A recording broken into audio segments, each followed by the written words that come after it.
I'm doing a project here at Chelsea Theatre called Anarchitecture in the UK, and it's about the conjunction between modernist architecture and punk. Sometime after 1974, the punk movement began at number 430 Kings Road.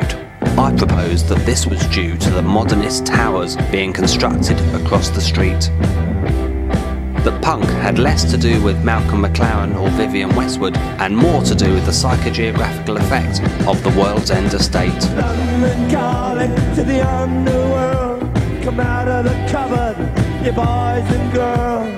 The ice is coming, but I have no fear, 'cause London is drowning. I live by the river. I've been working with some children from the local secondary school, and some of them live on the estate. The ideas that we're showing this weekend are ideas that have been generated from conversation with the kids at the school. I'm going to take you through this door now, which no one ever goes through.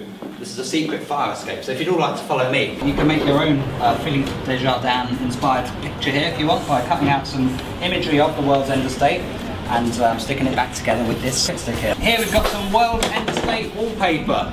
So if you want to wrap something up in this paper, like, it's not exactly the same, but 30 years ago when this estate was built, it was clean. It was clean and colourful like this. And we put a small camera on a piece of string. Look.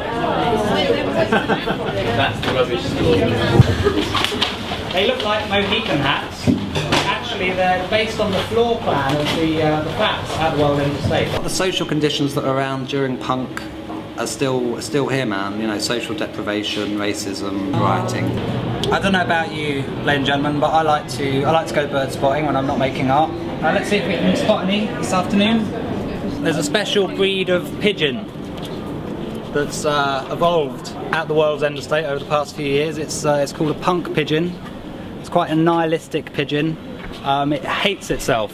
It actually covers itself in anti-pigeon spikes, so that other pigeons can't come near to him. The government and the police know how to downplay traditional forms of protest. The media don't report it unless it becomes violent, so a lot of the old tools of dissent no longer work. And I think art's interesting because it's a way of changing people's minds without using those traditional tools. I use a lot of humour in my work, and even though it's about serious subjects, I think it's interesting because if you can make somebody laugh, then they're much more willing to engage in any underlying motive or subject behind the work. Who would like to volunteer to have a look at this shoot?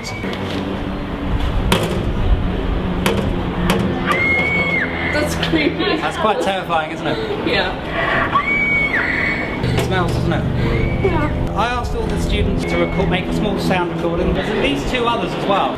I do worry that people might worry that art is in a well-placed area because it's not the expected place from where radical political ideas are supposed to come from, and so it can often work, it can often operate sort of under the radar on a subconscious level maybe, and influence people in ways that they're not expecting. Between the 18th and the 19th floor there's a telescope.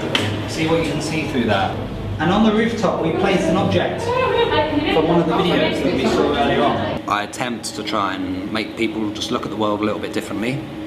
That's all I can hope for.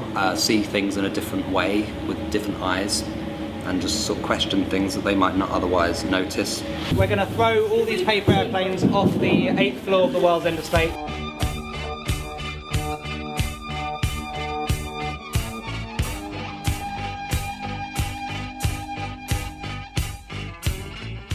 You wanna play mind, crazed banjo?